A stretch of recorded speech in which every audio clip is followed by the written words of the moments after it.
Let's get ready to rumble and let's get ready to podcast. What's up, sharpshooters, and welcome to the Holy Shoot Podcast, a podcast that is all about the world of professional wrestling. I'm your host, Broderick, and joining me is just Jason today. How are you, Jason? I'm doing good. Hello, everyone.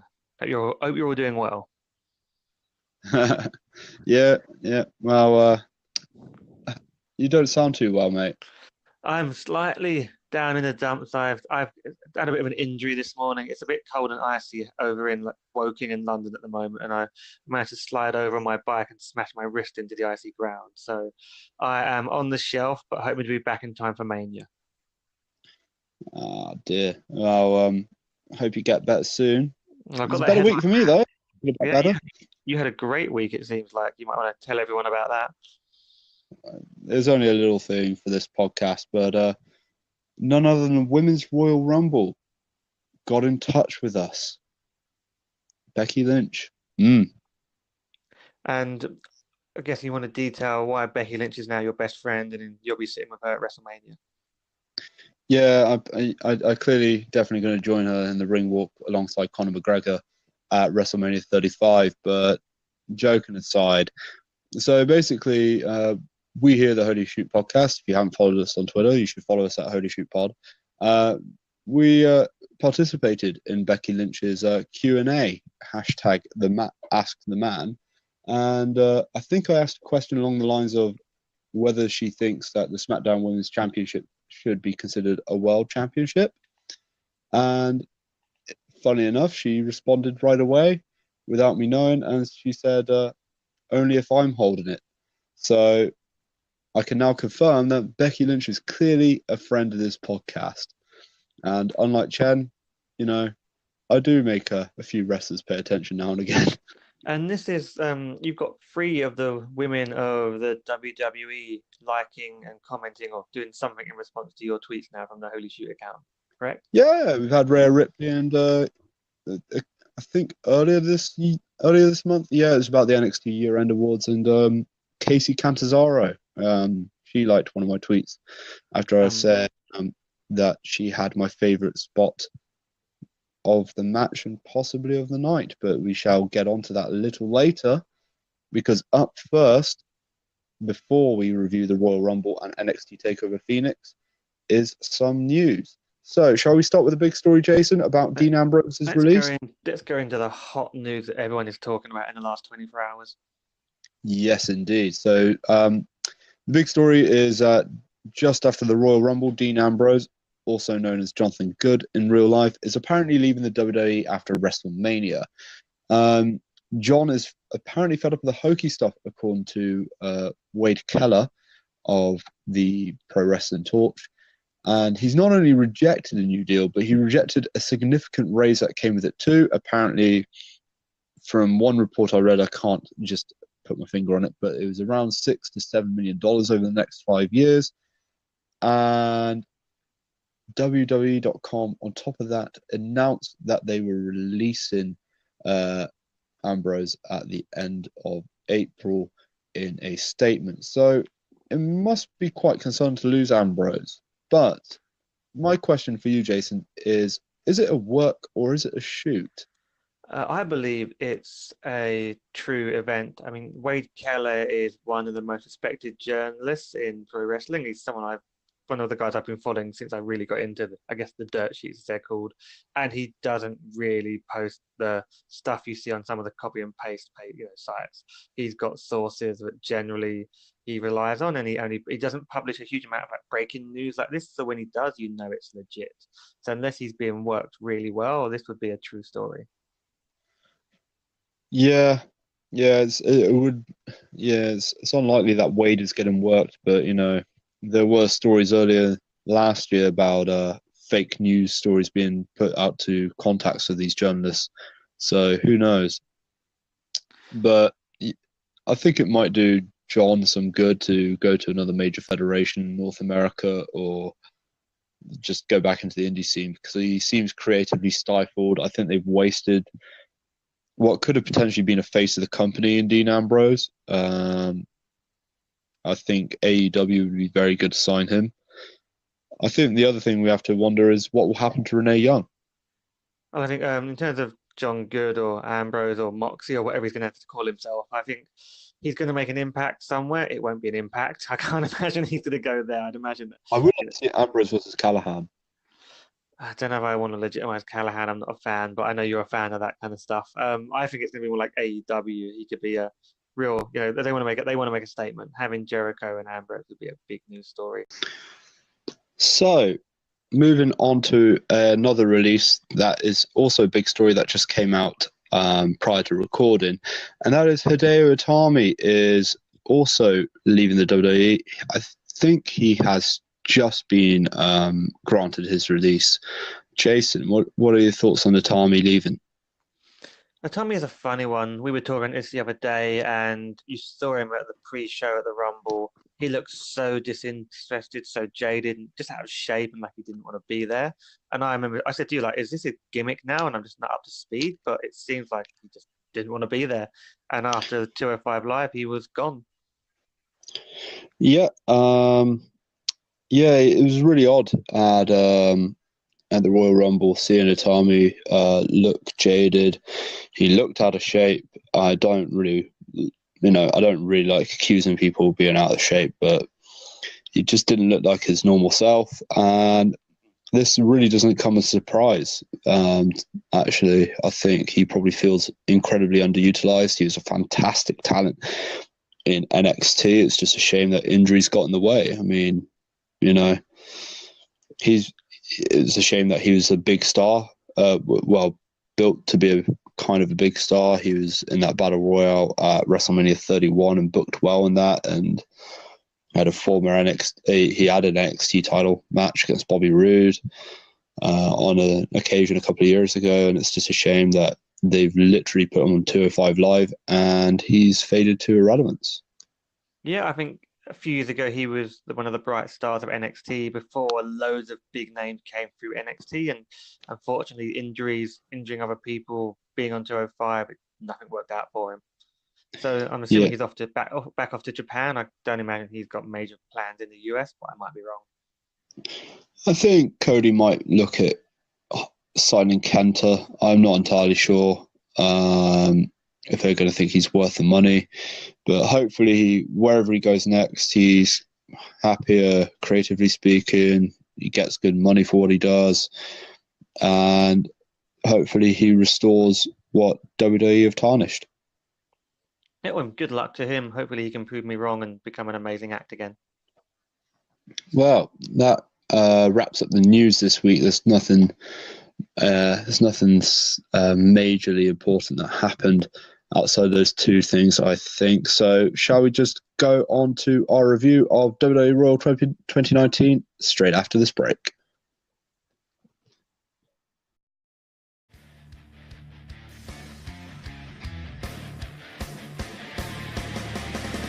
This podcast is affiliated with the WWL Meetup Group.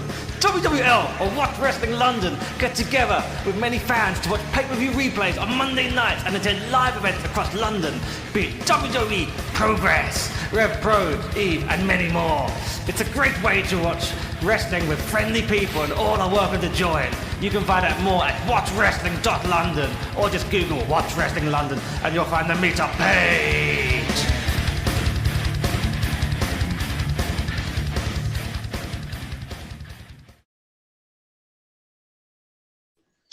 So, the Royal Rumble was a long show, but despite its length, was it enjoyable? Jason?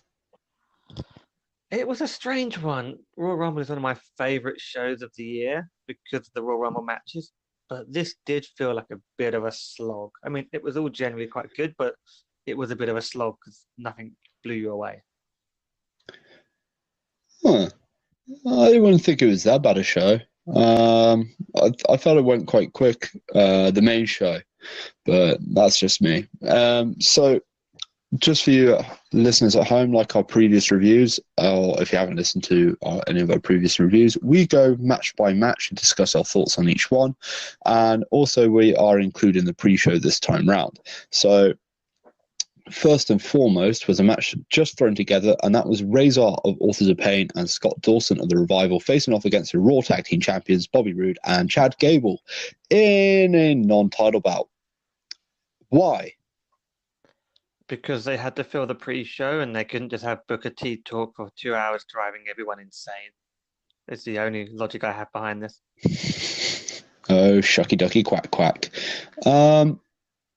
These are my notes, Jason. This was bad and pointless. It was quite sloppy as well. I mean, I don't know how much notice they had, but they just seemed off. The only highlight was the cameraman falling over, and that was it. Yeah, at the start when Rude posed and the cameraman fell over, that's the main thing I remember. I can't remember the finish of this match. Yeah, same here. Anyway, just move on from that one.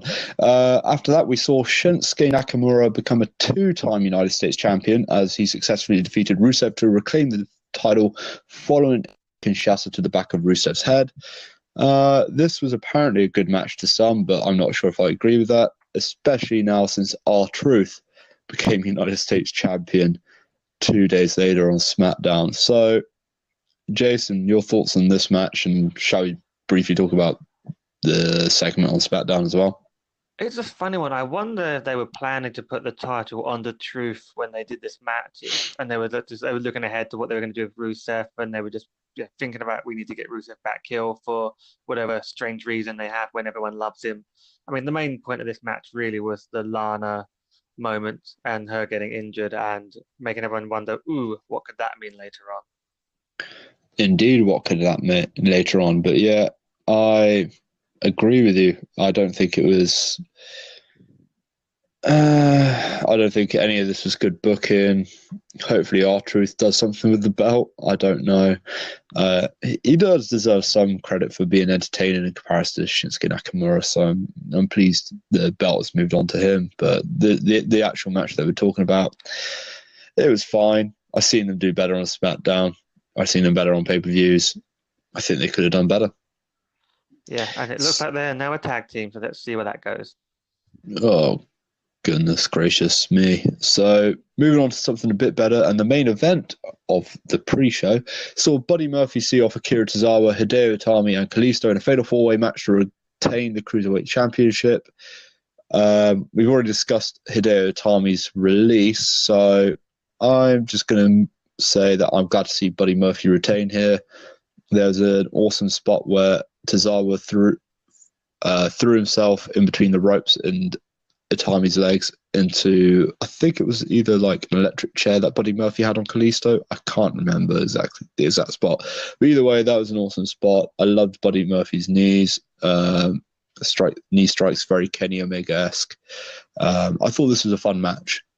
Yeah, I think you've nailed the key points there. I mean, that spot with the dive through the ropes, with Itami doing the least of all four guys, as he did throughout the entire match. So that sort of sums up, I think, a lot of it. But yeah, those knees of Buddy look pretty sweet, don't they? Yeah. I agree. I don't see them taking the belt off Buddy at the moment. I don't see anyone who would warrant it. But I guess we're wondering who will be versus Buddy in the WrestleMania pre-show main event. We shall wait and see. Hopefully someone good. I can't see anyone there. I mean, who'd be worthwhile unless they bring in someone in like Trevor Lee goes there or something. You know, I'm not sure who is the right weight, but they've signed that could go in. They might put Aiden English. He's now a 205 guy apparently, he's a commentator. How much did he weigh? I'm trying to remember if he could get down in weight. He was a heavyweight, but he's definitely looking a bit leaner. I've seen some stuff online where it's like I'm cutting weight, so who knows? I mean, it's not exactly the most realistic weight limit ever applied. I mean, Buddy Murphy's definitely over 205, but you know. He makes 205 every week. He gets weighed. How dare you question it?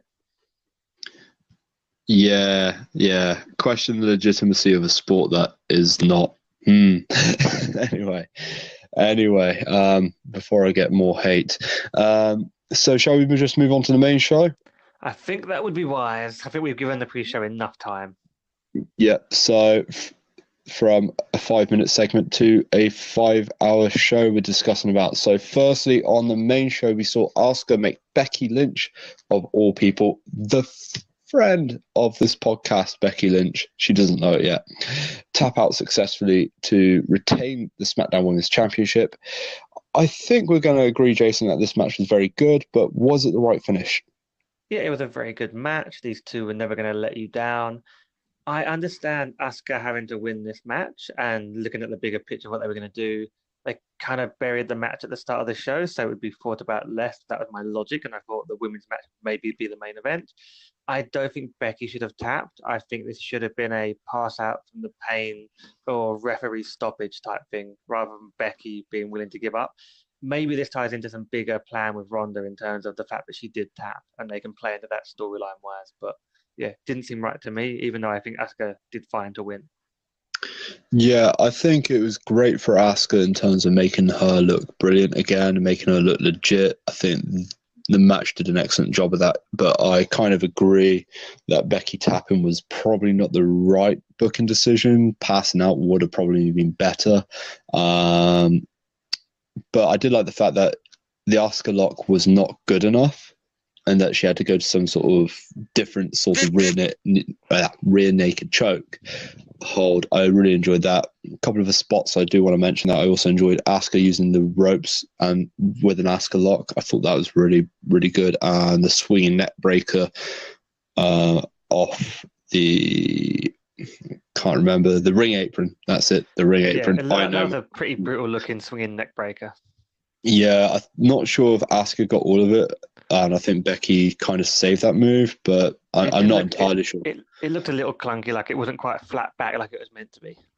Yeah, definitely not flat back. Definitely hit the side. But yeah, I thought this match was very, very good myself. Arguably one of the best matches of the evening. We'll find out later with our match of the night statements. But yeah, I thought this was a really great match. It was a good way to start the show, and like I say, the crowd wanted to see Becky, so they got it out there early, and then we were able to move on and get on with the main storyline of the show. Yes, indeed. Yes, indeed. So, speaking of a main storyline, and this is one of the main storylines on SmackDown recently, and that is Shane McMahon and The Miz are now SmackDown Tag Team Champions after successfully defeating The Bar. Shane O'Mac hit a shooting star press better than Billy Kidman. That's not very difficult. Billy Kidman hit a great shooting star press back in the day. He hit it better than Brock Lesnar. Chavo Guerrero, and they made a storyline of how the shooting star press was dangerous. I remember that. I was very impressionable. Shane hits a better shooting star press than Brock Lesnar. We'll give him that. Yeah, but the Brock Lesnar one was iconic. Anyway, we're not talking about Shane or Brock right now. I know you're a Brock hater. But yeah, Shane O'Mac. Yeah, I thought this was fun. Yeah, I expected this to be fun. I wasn't expecting a 5-star match. I expected Miz and Shane to be working that storyline progression. It was enjoyable. I think I'm starting to question. I know obviously it's going to be Miz v Shane at Mania. I mean, obviously, surely, but I'm starting to question: is Miz actually a nice guy now? Yeah, I think so. I'm not sure. I think Shane might be the one turning heel, but I can't really tell where the storyline is going. Question for you. When you look at the baseball shirts they wore out, so Shane is like Shane O'Mac. Miz has Mac and Miz. Who's the better tag team partner of those two? You know, Miz is the guy that's more into the team than Shane is. Yeah, but you know, on SmackDown this week, Shane brings out Mr. Miz. You worried that we're going to do a full "This Is Your Life" segment and just bomb. I'm glad it didn't quite happen that way. No, I would trust the Miz to rescue it though. He's a vet in terms of mic work. But anyway, yeah, the match was brilliant for what it was. I don't think it's going to ever, be anything other than just goofy fun. I love the Cesaro swing on Shane McMahon. I thought that was funny, especially him holding his top together. He was protecting his head and holding his gut in and tucking his shirt in. It looked very strange, like he was like flying like Superman or something. It was a bit of an odd look. Yeah, it's just like, you know what? I'm just going to casually swing. But that was probably my favorite Cesaro swing of all time. I think it just went on forever and ever and ever. Like 20 rotations. Heard it's still going. Yeah, like 20 rotations. Over 20. Over 20. There was a lot there. Yeah, it was insane. But yeah, I had fun. You had fun with this match. And that's what an undercard match should be. Fun. So, from fun to what Michael Cole considers fun, and that's boss time. Unfortunately, Sasha Banks did not make a believer out of anyone heading into this match with Ronda Rousey, but nonetheless, the Raw Women's Championship match was certainly a physical affair. What were your thoughts on this, Jason? Yeah, I enjoyed it. I don't think there was a point where I thought Ronda would be losing the belt. I think when we were booking that predictions last week, you said that you thought Sasha could do it, but I don't think many people bought in on that. But still, it was enjoyable. Ronda showed a lot of intensity, which she's great at that thing when she seems to believe it's real when she's shouting about things and saying, "I'll show you some wrestling," and then throws someone around and does the Three Amigos to almost rip off Sasha Banks. So yeah, I think very good. Yeah, I thought it was a very good match. I just thought the one with Bayley on Raw was slightly better, but that might be a controversial opinion. I really like this match, but the finish kind of ruined it for me. And this has been a weird night of finishes. I think ending it with a Piper's Pit was just a bit flat because that's usually a setup move. And I think how this match was playing out deserved a better ending. Yeah, I think you're right. Actually, now you say that, reflecting on the show, there were some odd finishes in total when you look at the overall card in terms of either cheap finishes or just odd finishes. Yeah, and this was a definition of odd.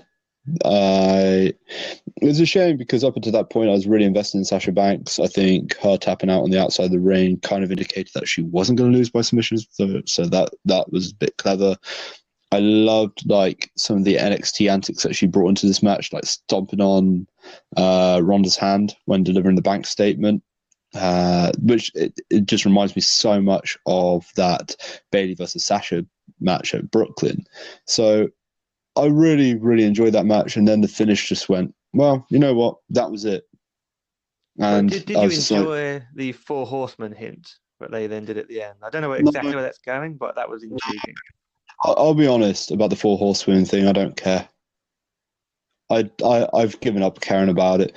It's been going on for such a long time, and it'll eventually happen. They'll find a way to make it happen. Well, the way I see it happening is at Mania, you could have 4 horsewomen as champs. Both women's titles and the tag belts could belong to the 4 horsewomen. If the rumored triple threat is still to happen, I can't see that happening. I'm not buying into the NXT girls coming up just yet. I think that's a further down the road. No. I mean, Charlotte becoming SmackDown Women's Champion, and you have all 4. Oh yeah, fair point. Let's see. We're getting ahead of ourselves. Yeah, I don't think Jessamine Duke and Marina Shafir are ready. So that's one reason why I'm just like, this 4 horsewomen thing, I don't want to know. I don't want to care. I just... Ronda is ready, Shayna is ready. The other 2, I don't know anything about. I wasn't impressed with one of their tag team matches. They might have a great tag team match tonight on NXT. Just so you guys know, we're recording on Wednesday. So they might have a great match with Kairi Sane and Io Shirai, and it might change my mind, but I kind of want to see that after Mania. I'm not sure why they're teasing it right now. Yeah, they won't change your mind. They're not ready, those girls. I don't know. We saw one match with Dakota Kai and Io Shirai, and they lost. So. And they did naffle. They just threw punches and kicks and took some moves. They didn't do anything else. Trust me, they're not ready. Wow. Speaking Definitive. of, wow, that was that was very definitive. So speaking of the 4 horsemen, and one of them won the Women's Royal Rumble, as mentioned earlier in the pod. Becky Lynch, aka friend of the show, took Lana's spot and went on to become the 2nd female Royal Rumble winner, eliminating Charlotte Flair last. She has also, at the time of recording, gone on to challenge Ronda Rousey for the Raw Women's Championship too. So many questions I have here for us, Jason. So many questions. You're going to be annoyed at me listing all these off. Who's your MVP? What was your favourite spot? Did the right person win? And ultimately, was this a good Royal Rumble match? MVP, I'm going to pick Charlotte just because she was in there for 40 odd minutes, or was it 40, 50 minutes? She had a good amount of time, like about 40 minutes, and she entered at number 13, I think. Yeah, she was like pulling the match together, and I think overall the Rumble, I wasn't that amazed with the start of it. I think it took a while. When we got towards the end, it was really good in terms of like the drama of what was going on with Becky and Charlotte and Jax and so on. But it wasn't that exciting up until that point. There was there was some good bit of DC coming in. I guess talking about one of my favorite moments, the thing that I just remember the most is Nikki Cross making her appearance at number 8. Just Oh, that was amazing. she brought it was a pretty dull rumble up until that point, let's be honest. And then she came in and there was this intensity, and Billie Kay had been messing around at ringside. So Nikki turns up, smashes her into the side, on the side of the walkway, gets in there, just causes chaos, and just brought some energy to it. And the crowd seemed to be really into it, so that was good. Yeah, I did read online. I'm not sure how much of this is true, but backstage officials were really high on her after her performance, and it was. I can't blame them. Yeah. I thought she was brilliant, coming in at number 8, knocking over Billie Kay. She even managed to get Tamina some heat. So yeah, Nikki Cross is fantastic. My MVP. I have 2. I know it's cheating, but I have 2. I really enjoyed 2 NXT entrants, and that was Rhea Ripley, the former NXT UK Women's Champion, and the former American Ninja Warrior contestant Casey Catanzaro. I thought she was really good as well. I think she had my favorite spot of the entire pay-per-view, where she I know these eliminations are cliched. Well, these half eliminations are cliched, where both feet must touch the floor, but I think the way that she did it was so immense, and her in-ring performance was absolutely brilliant as well. There's one bit where she took a big boot from Nia straight to the stomach as she went flying. It was hilarious. So she was really good, and Rhea Ripley managed to get 3 eliminations in representing NXT UK, and she looked like a total badass, which was just great to see. Yeah, I'd agree. Ripley looked like a badass, and Casey. I think the most of that for me was when she doing like her handstand walk along the top rope. That's, as my wife pointed out, that's a girl that knows her gymnastics and is clearly classically trained in how to do it. Yeah, she was absolutely brilliant in that match.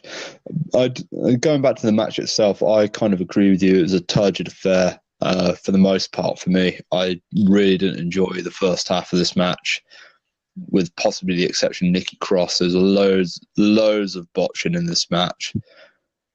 I think a couple of things I did pick it up for me was the Naomi Mandy Rose storyline. I think that was really tapped into really well here, with Naomi doing a Kofi Kingston spot and then Mandy just whipping that was good the ring. I thought I'm not a Mandy Rose fan at all. I think she's been pretty bland in everything that she's done. But credit where credit is due. I think she was really good there. But for me, the best bit was the final 3 in that ring: Nia Jax, Charlotte Flair, Becky Lynch. I thought it was a brilliant final 3. It was a right final 3 in my opinion. I would agree. Yeah. Nia hurting Becky Lynch, and then Lynch selling the knee was fantastic, and then Charlotte did a fantastic job looking heelish, trying to take advantage. She looked like the Joker. She looked insane. I loved it. I thought all 3 women were superb in their roles, and it made for a great ending. Yeah, it was a well put together end. I think there was a few people getting worried. We knew Lana walked out. We were saying, okay, Becky now appears and takes over, but they dragged it out. They kept cutting back to Lana walking very slowly. They waited for Jax to beat her up. We still had to wait a bit longer. Then the crowd got what they wanted with Becky coming out. I mean, I've seen some people point out, but shouldn't Becky have just stormed in and said, "I'm having this," in the way that Nia Jax did in the men's rumble later on? Maybe she should have done that, but still, the fact they held it up made the crowd really want it more, I guess. Yeah, I kind of agree. She felt like entrant number 31. I think that's my complaint about how this was booked. I think you could have had something like, "Oh, Lana's injured, she can't compete. I wonder who takes her spot," and then boom. Whoa! I'm not going to sing. I'm very tired. So yeah, I think they should have done that and just have like a clean entry. It was good to see Finley though. I thought that was good fun.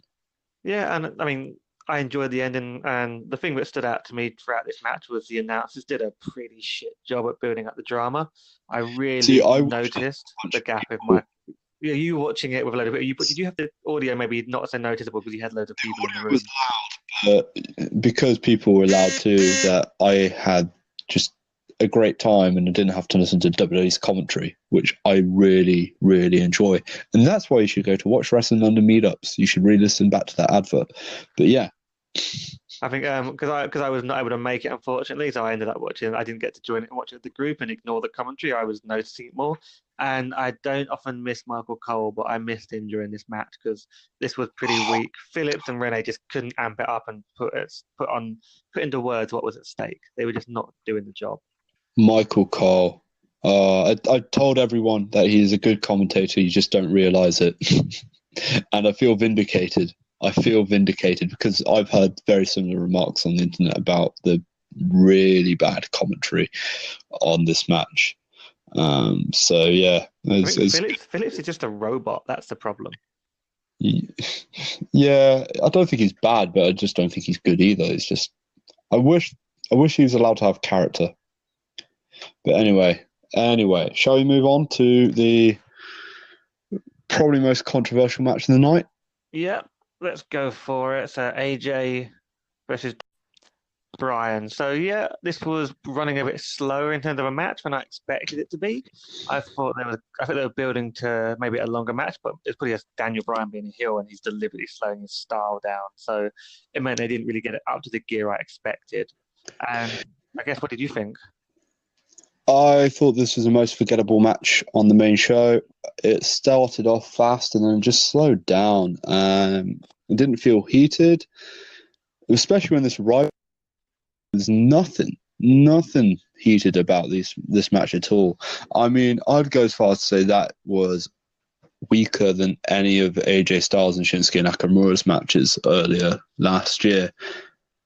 This is a really bad match, in my opinion, and the fact that Eric Rowan returned made the finish really, really weak in my eyes, and I don't have anything good to say about this match at all.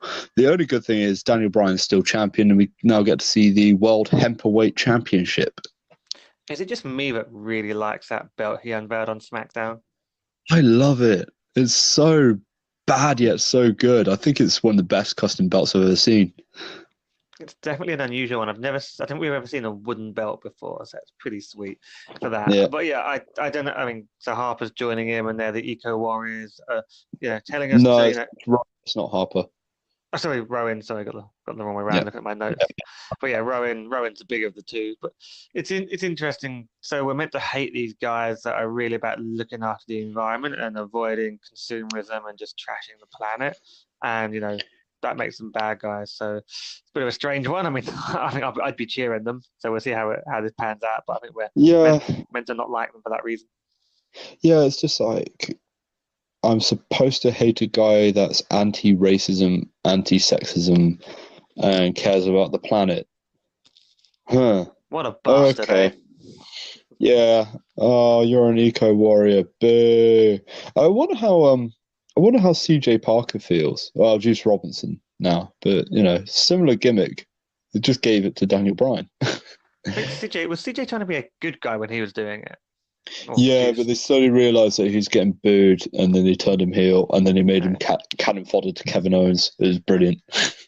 Fair enough. Sorry. There's not much to this match, like you say. I mean, it was disappointing.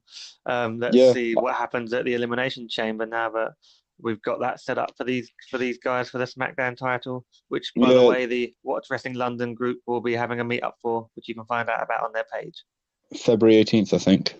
Yes, that'd be correct. Yeah, so that's AJ Styles, Samoa Joe, Jeff Hardy, Mustafa Ali, and Randy Orton, I think, is the lineup for Elimination Chamber, the WWE Championship match. So that match was so bad that we didn't even want to talk about it, but onto a match that I really want to talk about, and that is Finn Balor versus Brock Lesnar. Lesnar defeated Finn Balor with a Kimura to retain the Universal Championship. And whilst we did not get to see the Demon versus Beast like some hoped, this match surpassed at least my own expectations. And I want to know, did it surpass your expectations, Jason? And did it make you believe in Balor? Well, I put my money where my mouth was, and I went with my heart, not my head. I bet on Finn to win this because I wanted it to happen, and I really wanted to see the Demon. That didn't happen. It was a 10-minute match where he looked strong. He gave Brock a bit of an ass kicking in terms of going for the weak spot of his gut, hitting a lot of his key moves.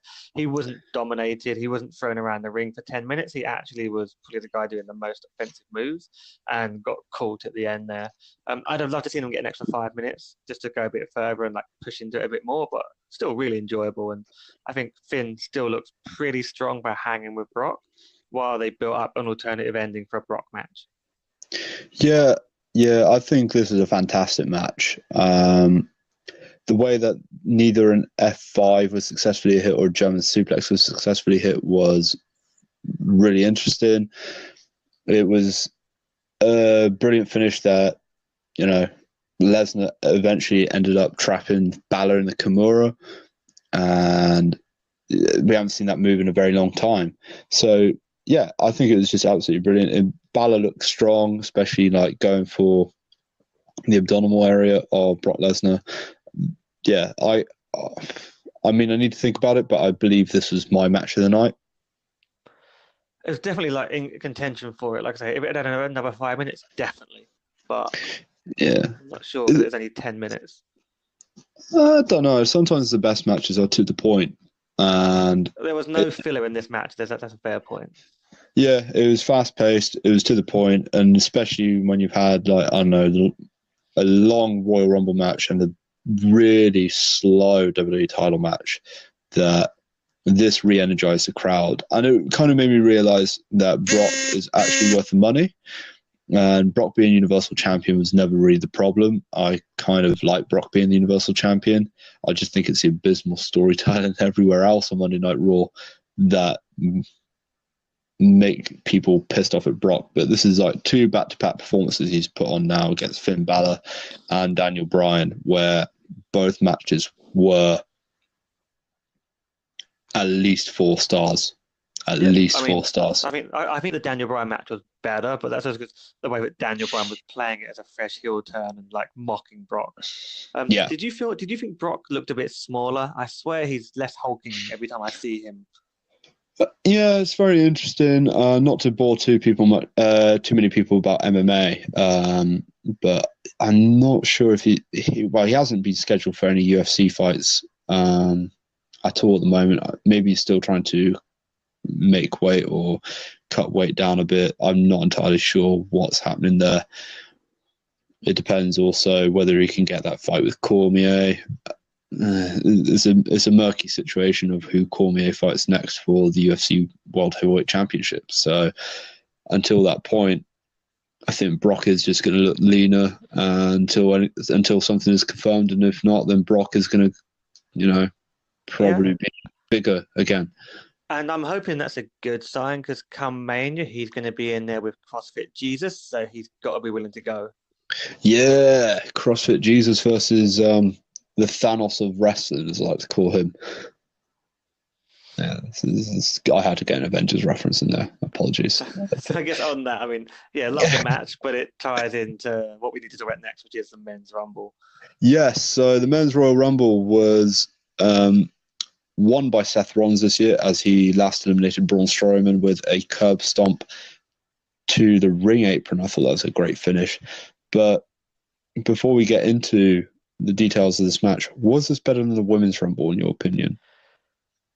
They both have their strengths. This had a more interesting overall Rumble in terms of going along, but I was less impressed by the end, and I guess vice versa for the Women's Rumble. Yeah. And the ending, was just really, really forgettable. There's absolutely... It's just an absolute weird Royal Rumble match, in my opinion. So I think it started off really well with Elias and Jeff Jarrett. I'm not sure if you agree. I thought that was really fun. My wife's main comment was that Jeff Jarrett looked like someone from a sex dungeon in that outfit. So oh dear! I think Jeff used to better make it work, but he's aged a little bit, and now he looks like a bit of a creepy old man. Ah, poor Jeff. Poor Jeff. Yeah. It's kind of weird. Elias turned heel on Jeff Jarrett. I thought that was different. Yeah, I mean, on the Rumble, this wasn't him going heel. This is just him being Elias, right? Because Jarrett's generally been a heel, but then on Raw, they built on it more. Just, I don't. Yeah. Alongside the Rusev thing, it feels like they've looked at their rosters and think we need to move a couple of people around to balance them up. So let's see. I don't know where that's going. Only 3 months was his face turn. That's so bad. So yeah, as I was saying, the NXT entrants I thought were pretty good as well. It was good to see Gargano and Black have a good showing, as well as Pete Dunne. Mustafa Ali had a great showing too as well. But the one thing I really want to talk about was Nia Jax entering at number 30. What do you think? I actually enjoyed this. I think some people say it's controversial, the whole man on woman violence, but it's interesting to get into intergender matches and have her interact with some big stars. She got to eliminate Mustafa Ali because he didn't want to hit her, but then she took an RKO like a champ. And it was like, I'm actually like an idea of at Mania. I think I said at Mania I'd like to see her versus Dean or her versus Randy. It doesn't work because they're all heels, but I'd enjoy that more than probably whatever they're planning for her. I think they would make Nia face heading into it, but unfortunately, Nia hasn't flip flopped enough. Yeah. One day she's face, one day she's heel. But anyway, back to the point. I think it was great test for intergender wrestling. It will determine whether sponsors like it, whether fan reaction likes it. I think it does promote a good message of equality. I know some people didn't like it, so I'm not sure how often they're going to do it. It was interesting to see Nia drop Dean on Raw. Yeah, I think the challenge for them is going to be, at the moment, RKO, super kick and things, these are wrestling moves, but it's when someone punches her in the face or slaps her hard in the face or she gets caught and bleeds. That's going to be the interesting one. Like, are they going to allow that, or is that going to cause some trouble with their sponsors? Or even like just their TV partners? We shall see. Yeah, I mean, that's a down. I mean, no one has. Most pro wrestling fans who watch wrestling outside WWE don't have an issue with it because they know that it happens everywhere else. But I think what most pro wrestling fans forget is they have all these, these additional responsibilities, corporate responsibilities to make sure their sponsors are happy, to make sure their toy makers are happy, to make sure their TV deals are happy. So yeah, it'll be interesting to see how far they push it again. So the other thing I wanted to touch upon was I felt the Final Four was pretty interesting. Yeah, Final Four, interesting setup, having the two top guys, favourites outside the ring, though, and then trying to make us forget that was happening. I don't think anyone was buying into that at all. But yeah. Solid. Give a chance to see some solid wrestling for a bit before we got to the final. Yeah, I really like the fact that Andrade made the Final Four. It really cemented their fact that they or at least pushing him to be an upper mid-carder. I think that's great.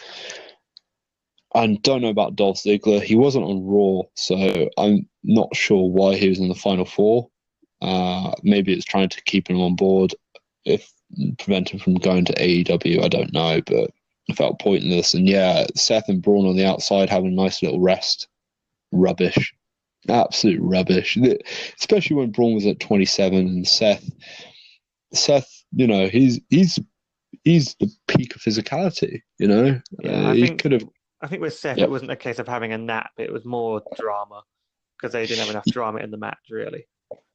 Yeah, and that was the thing. Like the final third of that match, the final half even, just really lacked anything interesting. It's just kind of bland. Nia Jax was the only real thing that came out that surprised you in that final third.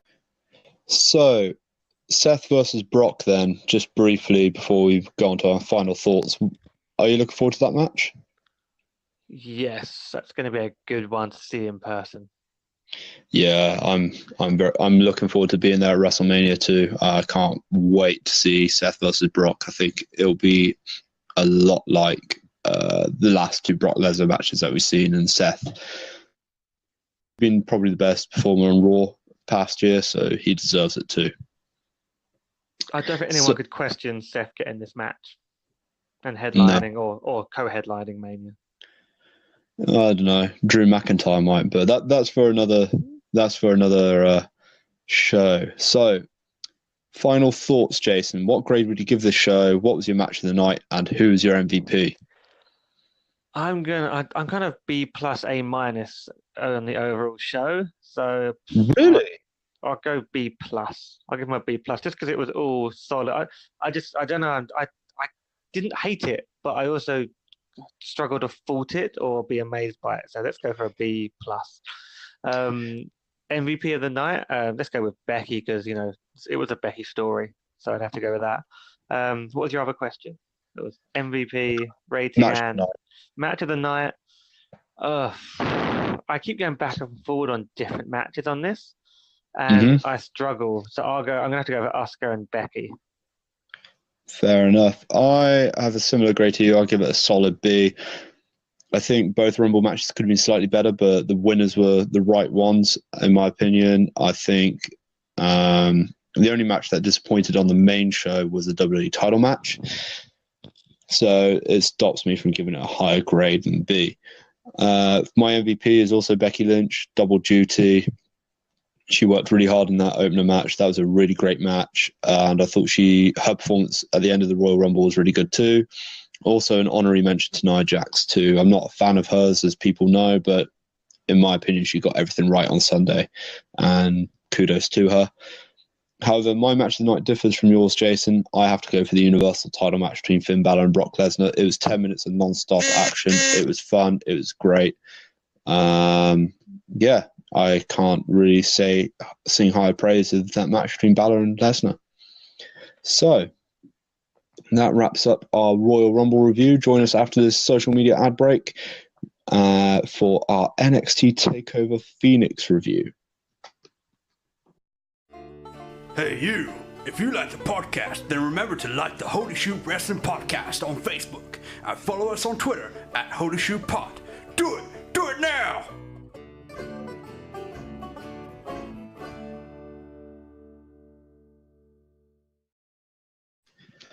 So, NXT TakeOver Phoenix was one hell of a show. We saw titles change hands, storylines developed, and raise more questions than answers, but in a good way. And also, for Rumble review, for you listeners, we are doing this match by match. So, Jason, I'm going to throw to you about your opinion of the War Raiders and defeating Kyle O'Reilly and Roderick Strong of the Undisputed Era to become the new NXT Tag Team Champions. Yeah, sure. I can probably sum this up pretty well, I think. So I was going in, I wasn't sold yet on the War Raiders. I hadn't seen enough of them to really get behind them, but they really stepped it up in this match. It was the best I've seen them in the ring. I like their style. They're very unorthodox in terms of big man style, using each other's weapons and looking really strong. You know that the Undisputed Era are always going to be really good in the ring.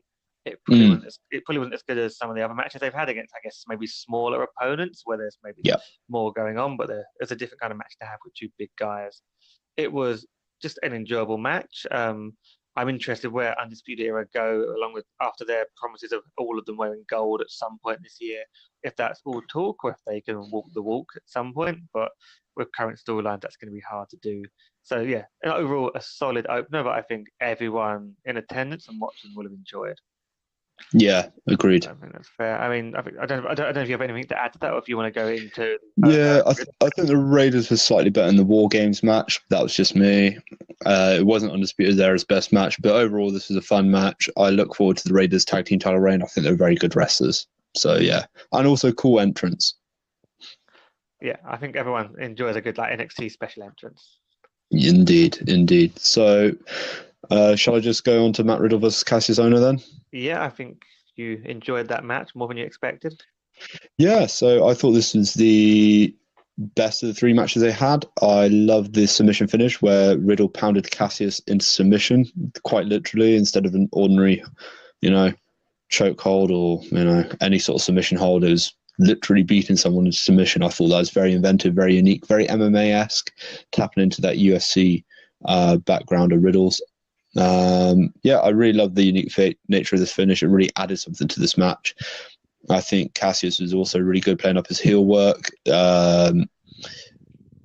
stomping on Riddle's feet. Did you enjoy the toe biting? I was trying to find a way of phrasing that, but no. It was disgusting. It got a reaction. That's what it meant to do. So fair enough. I mean, I don't know where those feet have been. I mean, that is one. Arena floors are dirty. So, but yeah, and I think that's credit of this match. It was definitely an inventive match. Cool. I don't think I have any much to add to that. Apart from I love the ending with the MMA striking tap out rather than a submission tap out. So, shall we move on to the match of the year candidate then? Yep, this is my match of the year to date, and definitely a match of the year candidate. Match of the year to date. So for those who didn't watch Takeover, Johnny Gargano beat Ricochet to become the new NXT North American champion in a match that defied even the loftiest expectations heading into this one. In a month of great wrestling, I felt that this was one of the best matches of the month and of the year, but it's not my match of 2019.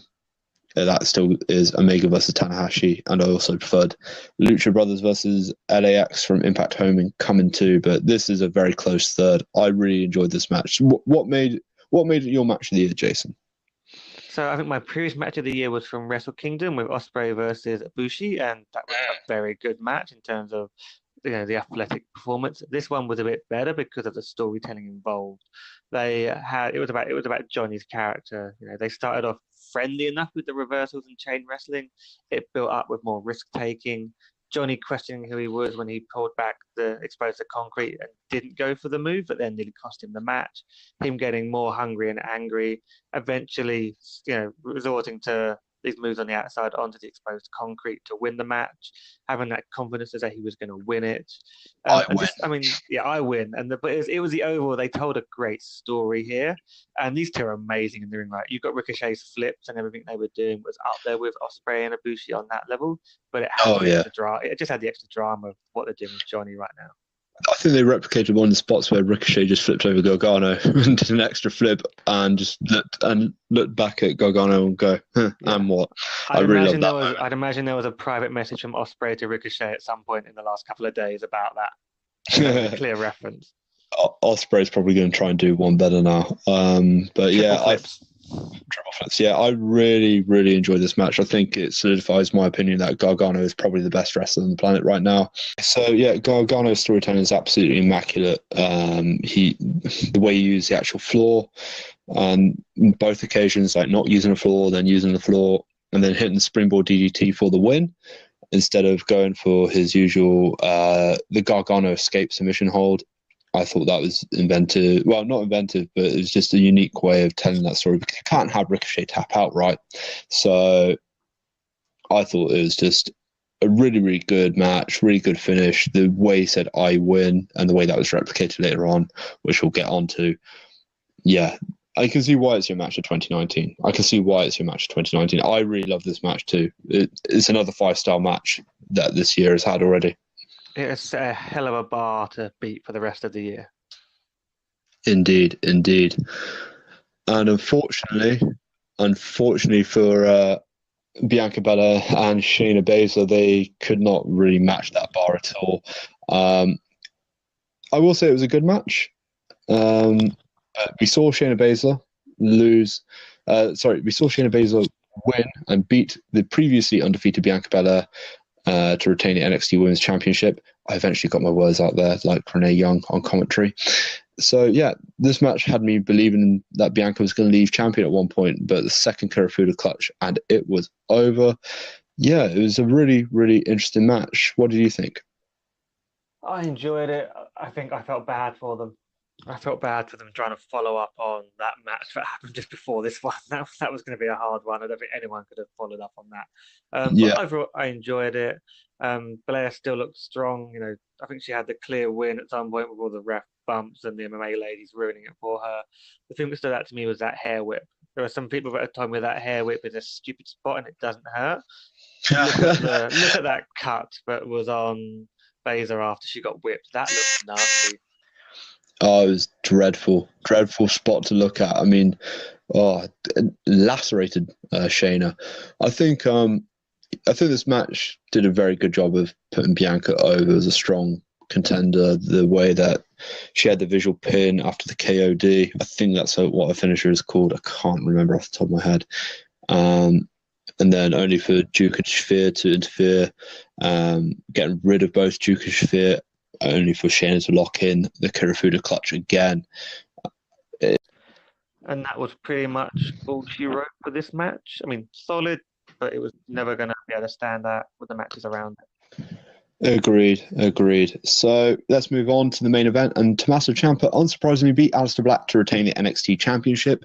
He hit the third fairy tale ending. Black couldn't recover in what was a good but ultimately predictable bout. However, it is the end of the show that got people talking as Gargano joined Ciampa in his celebrations. And is a heel DIY born? I don't think a heel DIY is born. We shall have to wait and see where this goes. I guess we'll have to see how this happens at halftime heat on Sunday, in terms of these guys being on the same team. See where that ends up going, and if they get along or what they end up, what the kind of exchange will be. Yeah, I think it's going to be very interesting how they lead into New York. I'm kind of sad that there was a brawl after the closing moment. I know, and it was only to advertise the return of halftime heat. I kind of wish it just ended with the heel DIY celebration.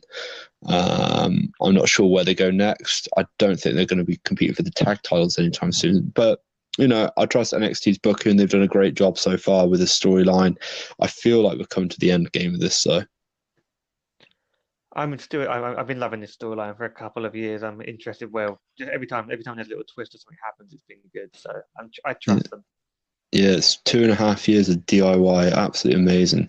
The match itself, let's just go into that for a bit. I thought Aleister Black did a great selling of his knee. Yeah, I mean, it was quite well done in terms of struggling to lift Ciampa's head at one point to hit the black mass and struggling when he was on the top rope. It was quite cleverly done, I think. Yeah, and I also like the psychology. The flashbacks to the North American title match where the concrete was exposed on the arena floor once again.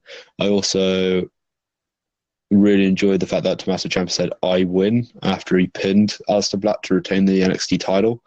I thought those were really good and teasing that DIY reunion that we saw at the end, and I can't wait to see what happens next on NXT. Oh yeah, a little thing on there as well that I've noticing online. That exchange afterwards, Ricochet pushes Johnny, and Ciampa is the one that comes in and pushes him back. It's almost like Ciampa and just instinctively stands up for Johnny in that moment during the brawl when they have that on the stage. That's just something to look out for. Which is sort of quite a funny little thing that people have been noting. Again, the little touches like you were just talking about. But yeah, I mean, overall, match was good. Interesting use of a water slip, which you don't see very often to sort of slow down Black. The Chekhov water bottle. Yeah. Again, and the black mass, it was a thing of beauty and with a clever little way of getting out of Ciampa getting pinned by sliding onto his side instead.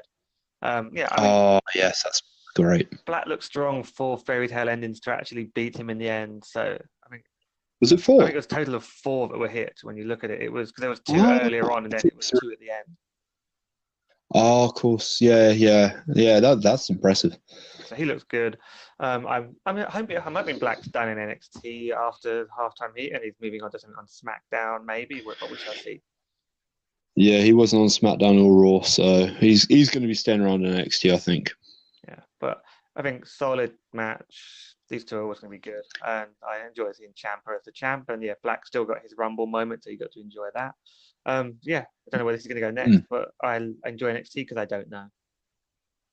Yeah, I think that's the beauty of NXT. So, just very quickly, so we can wrap this up because we have been recording a long time, ladies and gentlemen.